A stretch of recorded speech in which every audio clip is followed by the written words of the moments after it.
Olá pessoal, tudo bem com vocês? Eu já estou no Ofta Vita porque hoje nós temos Dr. Caio César Gazin, oftalmologista especializado em glaucoma. E veio umas perguntas assim até bem inusitadas para ele no dia de hoje, né? Uma principalmente que eu nunca ouvi falar, e hoje o Dr. Caio Gazin estará respondendo as perguntas que vieram para ele. Sempre no oferecimento de Cooperativa Sicredi. Quem coopera, cresce. A nossa cooperativa é Vale do Piquiri ABCD, Paraná, São Paulo. Então, precisou, está aí. Ofta Vita, Hospital Oftalmológico, Dr. Augusto Legnani Neto, Dr. Paulo, Dr. Caio, vários profissionais por lá. E sempre com muitas novidades. E conosco, Laborderme, a farmácia de manipulação de sua confiança. Tudo bem contigo, Dr. Caio? Tudo certo, Tamires.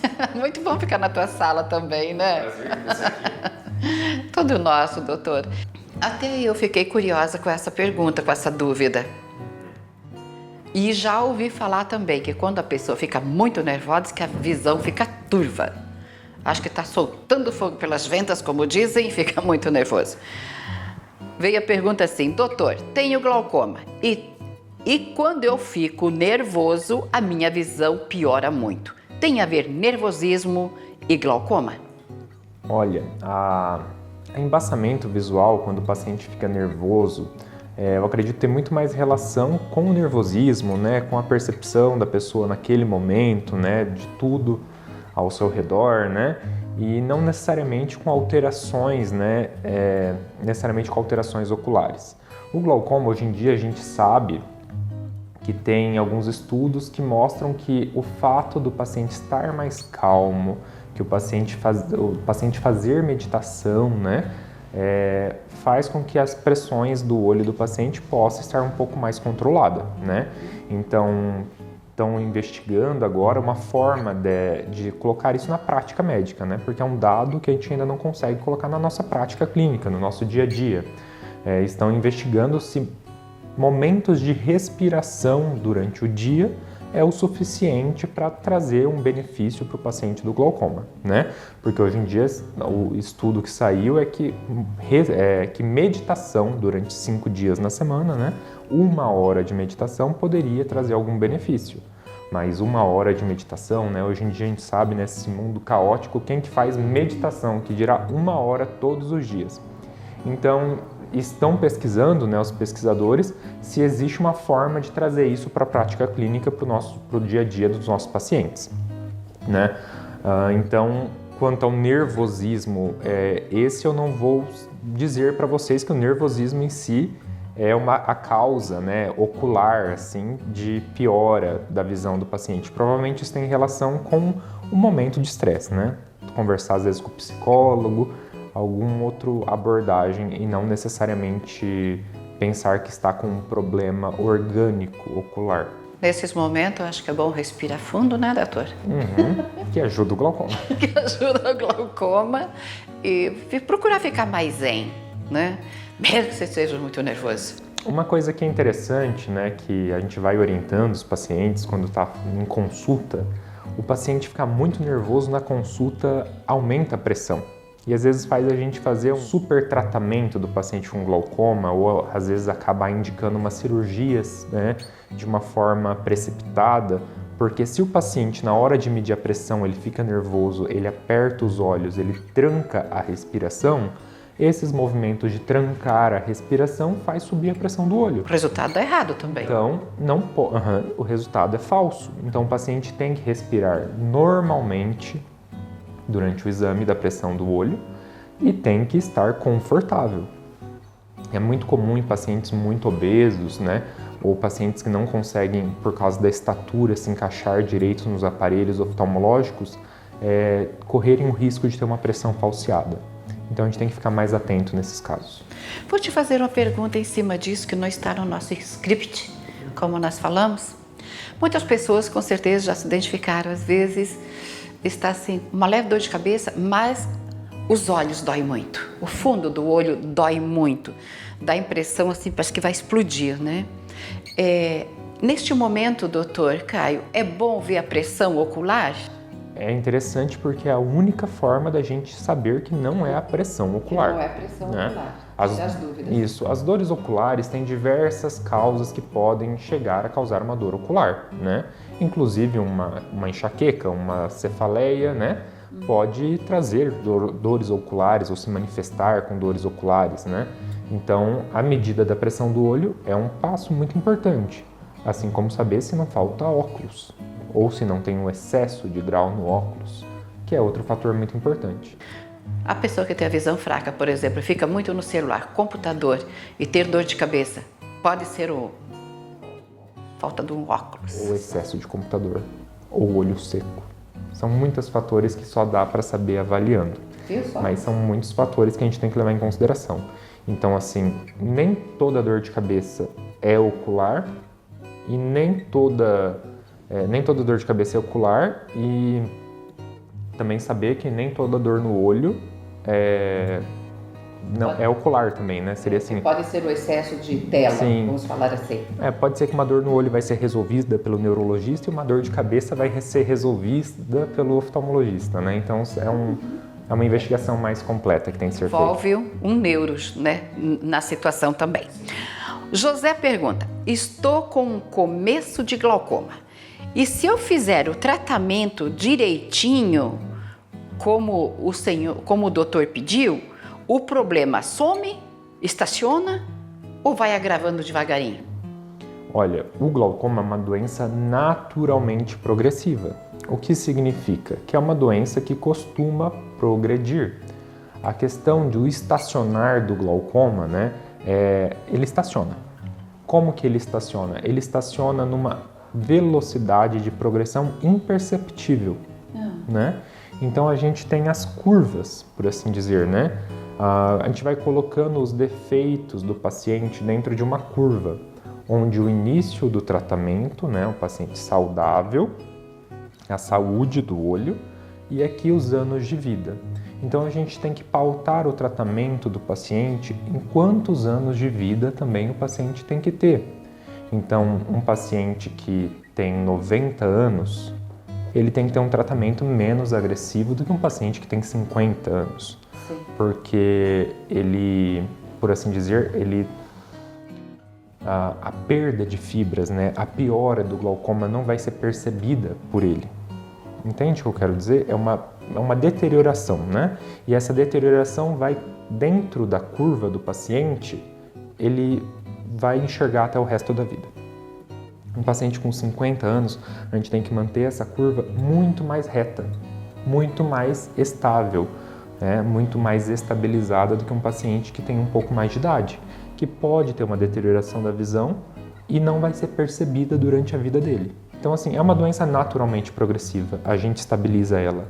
Melhorar hoje em dia não tem nada que vá melhorar, né, que a gente consiga aplicar na clínica, ok? A gente espera que surja estudos e surja medicações e tratamentos que possam trazer alguma melhora para o paciente, mas aplicável na clínica, né, no dia a dia do médico e do paciente, a gente não consegue aplicar nenhuma melhora.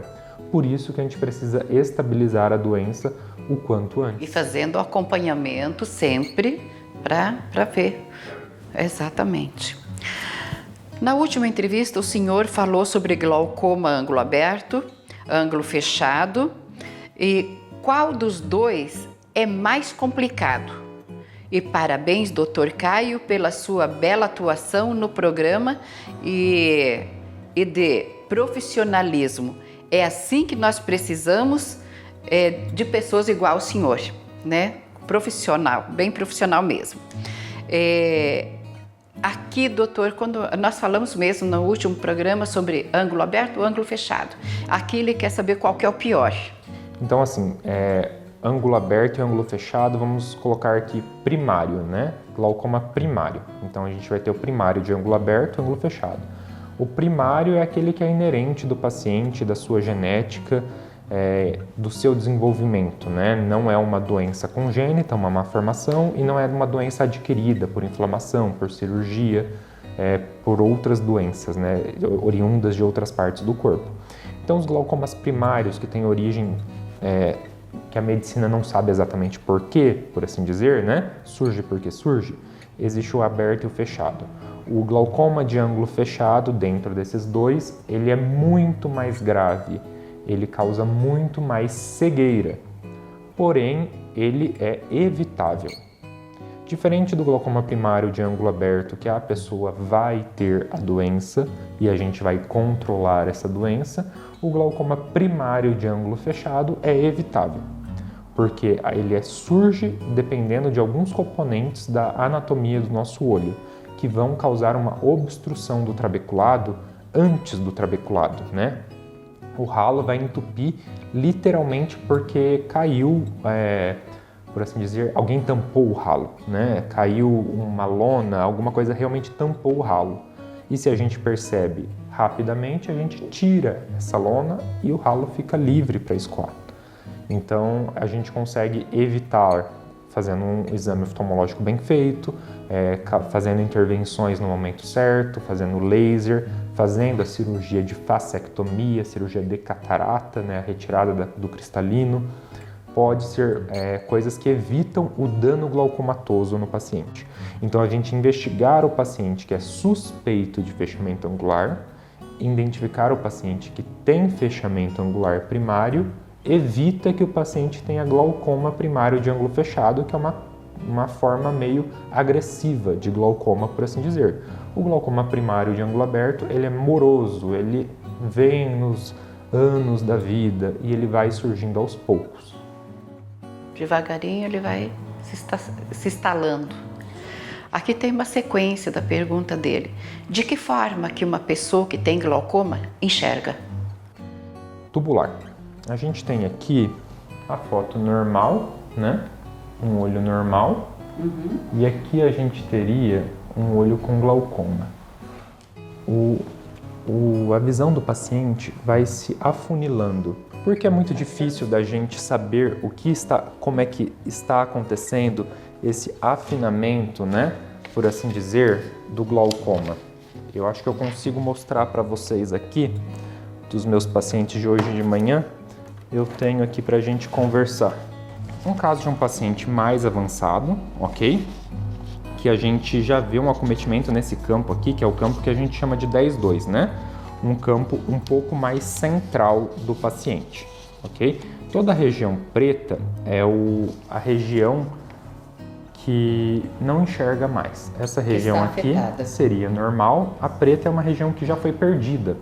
Então, a gente entende que a perda de visão no glaucoma é irregular, né? É uma irregularidade da ilha de visão, mais marcadamente no sentido horizontal, tá?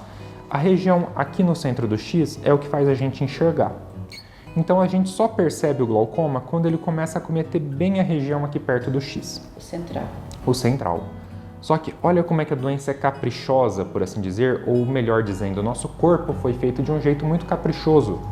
Ele foi feito para evitar a gente perder a visão. Então essa é uma paciente que enxerga muito bem, porque ela tem ainda a região central aqui do olho direito não acometida, e ela tem praticamente a região central do olho esquerdo sem acometimento, né? Aqui a região mais central, né? Que aqui a gente já está falando de um campo mais restrito, né? A gente já está falando de um campo 10-2, né? Um campo bem restrito. Mas na binocularidade, com os nossos olhos abertos, a gente foi feito para sobrepor a imagem. Então, a gente não enxerga o campo desse jeito, a gente sobrepõe. Então, a gente só tem sintoma ou só tem real perda de visão quando os campos sobrepostos estão pretos. Quando a gente tem branquinho aqui e branquinho aqui, a gente enxerga muito bem com binocularidade. Esse branquinho aqui sobrepõe essa região preta e a gente não percebe a perda de visão. A mesma coisa aqui, esse branquinho sobrepõe a região preta e a gente não percebe, né? De uma forma simplificada seria isso. Então, a percepção da perda de visão só acontece quando o preto encontra com preto e na região central. Então, demora muito. A gente só percebe esses achados quando a gente faz o exame de campo visual, a campimetria. É uma doença caprichosa por causa disso, porque o nosso olho foi feito para enxergar e um compensa o outro. e a doença tem que atingir os dois olhos de uma forma bem significativa para que a gente comece a ter sintomas. Nossa, que boa explicação, hein? Ótima. Gente, eu adorei essa explicação do Dr. Caio hoje, esse bate-papo. Aqui ele foi tirando umas dúvidas e que eu e o Dr. Augusto sempre falamos, não é uma consulta, né, doutor? Isso não é uma consulta, mas sim as dúvidas que as pessoas, né, têm. Então o doutor vai explicando alguma coisa aí para vocês. Eu vou te deixar à vontade para deixar aquele recadinho especial. Bom, pessoal, nós estamos aqui no Oftavita para atender a todos, tá? A região inteira pode ligar aqui, entrar em contato com a gente para agendar a consulta. Temos especialistas em praticamente todas as áreas para atender vocês. Não deixe de procurar o seu oftalmologista, não deixe de fazer o seu exame de rotina, mesmo se você não usa óculos. Doenças em estado avançado, na minha prática, eu costumo ver em pacientes que não usam óculos. Tá?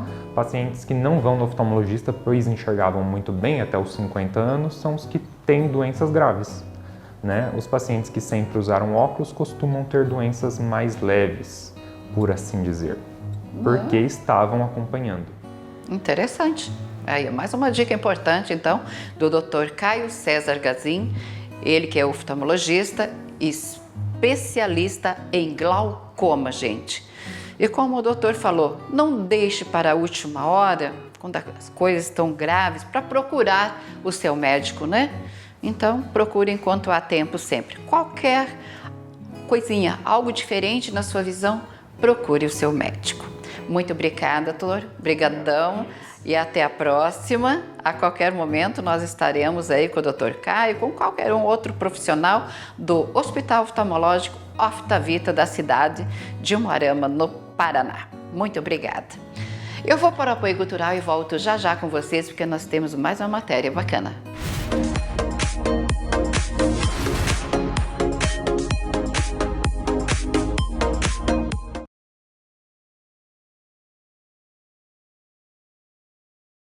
Oi gente, eu sou a Ana Castela e eu vim contar que tá chegando a promoção Poupança Premiada Sicredi 2024. Minha filha, não esquece de guardar dinheiro. Abre poupança no Sicredi que é premiado. Tem sorteios semanais durante o ano inteiro e no final do ano sempre é uma bolada. Minha filha, não esquece de guardar dinheiro. Pra participar é simples. Depositou, ganhou o cupom da sorte pra concorrer. Faça como eu, bora poupar!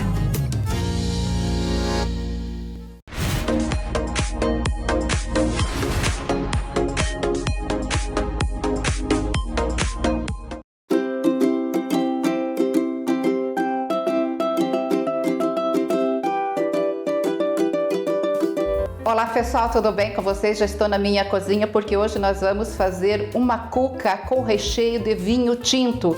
É uma delícia, é uma receitinha italiana, essa receitinha é de família. Então é isso que eu estarei fazendo para vocês no dia de hoje. Vamos começar a nossa culinária?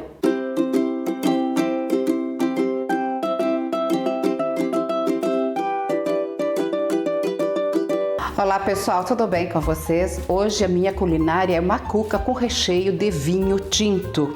Vamos aos ingredientes. Aqui nós temos 2 xícaras tipo chá de farinha de trigo. Vamos com 1 xícara de farinha de aveia. Vamos tirar de cena, vamos com o nosso açúcar demerara, 1 xícara. 3 ovos ligeiramente batidos.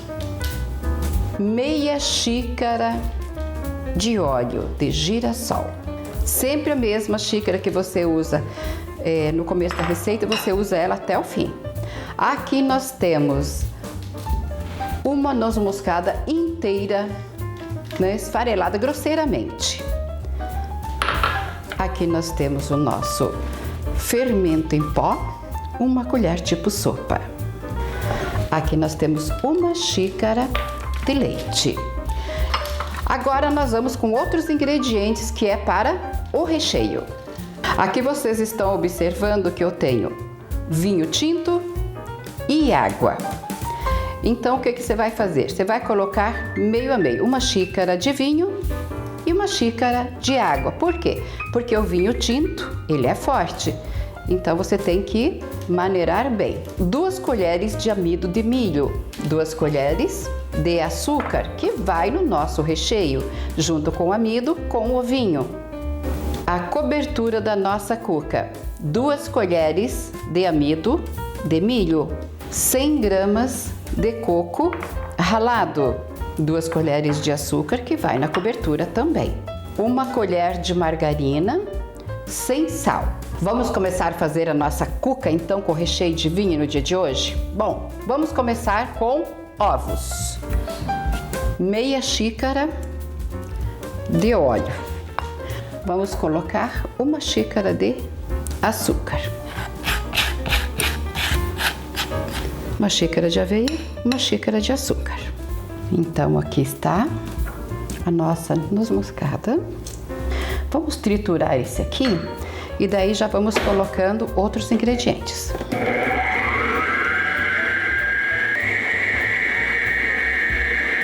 Vai colocando o leite aos poucos e a farinha de trigo.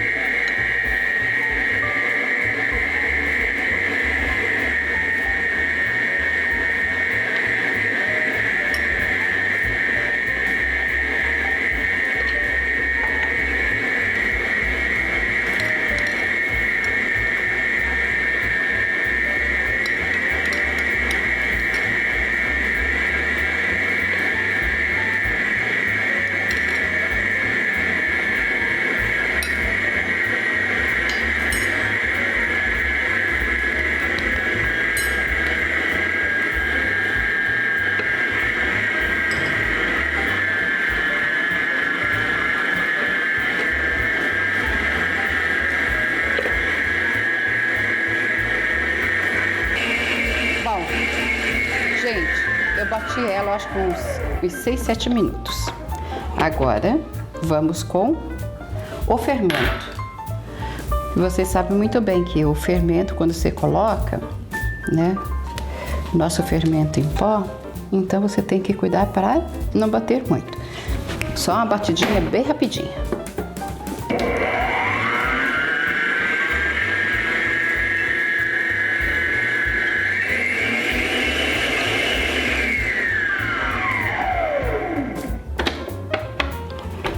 Agora nós vamos pôr na nossa forma. Tá. Eu já untei aqui uma forma. E nós vamos pôr aqui. Tô pensando em fazer esse. Então agora eu vou deixar ela aqui e vou fazer o meu vinho. Bom, aqui eu tenho as 2 colheres de maisena, 1 xícara de água, 1 xícara de vinho tinto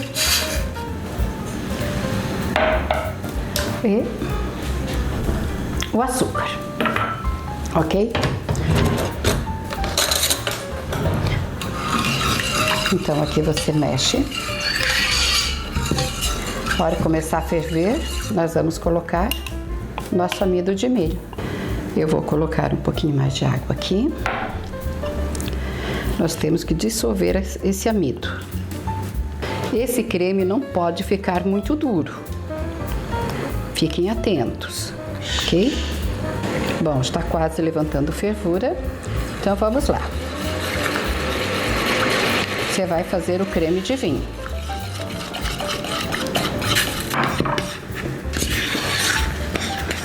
Olha que creme bonito que fica. Baixa um pouquinho o fogo.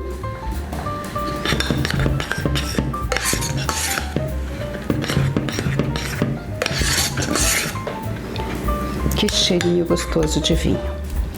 O forno já está ligado há 15 minutos. Eu vou contar para vocês aqui o que eu fiz. Eu quero fazer 2 camadinhas, né, de recheio de vinho. Então eu coloquei a massa, mas eu tirei um pouquinho. Eu vou pôr o recheio e depois nós colocamos a massa e vou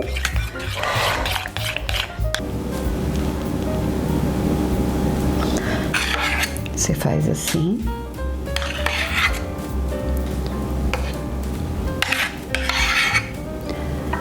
E assim. E agora eu vou colocar mais um pouquinho de massa.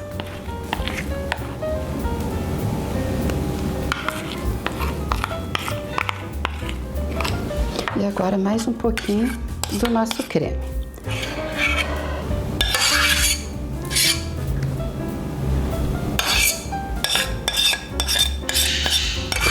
Essa cuca é receita da minha mãe Ana, minha mãezinha querida, que eu amo muito. Uma mulher de 83 anos praticamente e que cozinha, mora sozinha, cozinha para ela, faz tudo. É uma benção. Agora o que eu vou fazer? Eu vou colocar a cobertura da cuca. Vamos fazer. Vamos deixar isso aqui de ladinho e vamos começar a fazer a cobertura. 2 colheres de açúcar. Eu estou usando o açúcar, açúcar grosso. 2 colheres de amido. 1 colher de margarina sem sal. Aqui eu vou colocar o coco. Eu tenho 100 gramas de coco aqui, tá? Então o que eu vou fazer? Agora é mão na massa e vamos mexer até formar isso aqui num farelinho. Quando você fizer as suas coisas, procure usar luvas, esteriliza tudo que está por perto de você. A gente cuida muito disso.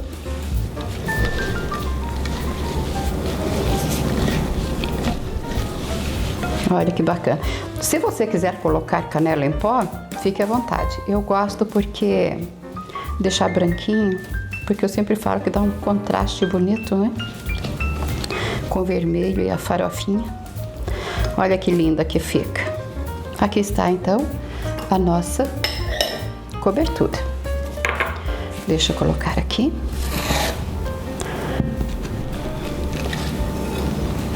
É claro que eu fiz cobertura até demais aqui, né? Isso aqui é quase que para uma forma grande.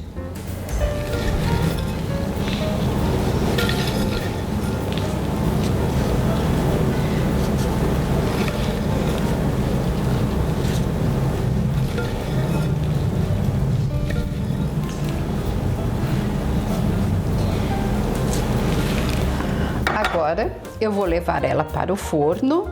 Ela ficará no forno de 35 a 40 minutos, depende de forno para forno. O meu forno é elétrico, então pode variar do fogão a gás para o forno elétrico, ok? Eu mostro para vocês prontinha. Vamos tirar a nossa cuca do forno. Deixa eu mostrar. Olha que linda. O recheio de vinho está à mostra.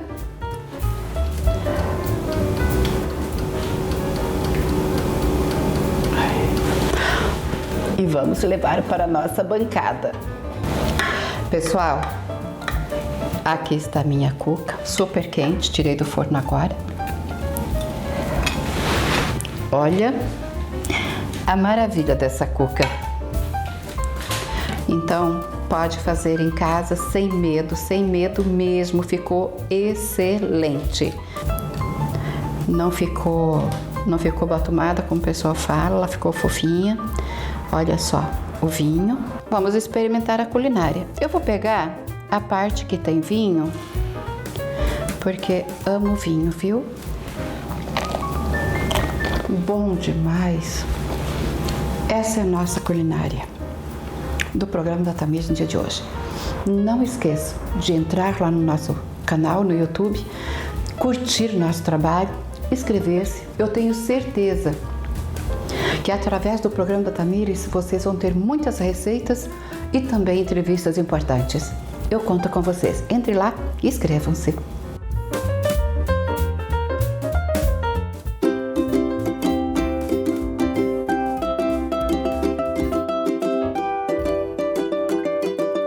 E o programa da Tamires chegou ao final mais uma vez. Obrigada pelo carinho e atenção de vocês. A qualquer momento eu estarei com vocês e trazendo muitos assuntos importantes. Tudo o que tem no programa da Tamires, os entrevistados do programa da Tamires, sempre acrescenta para a sua vida, com certeza. Beijos e abraços e até lá!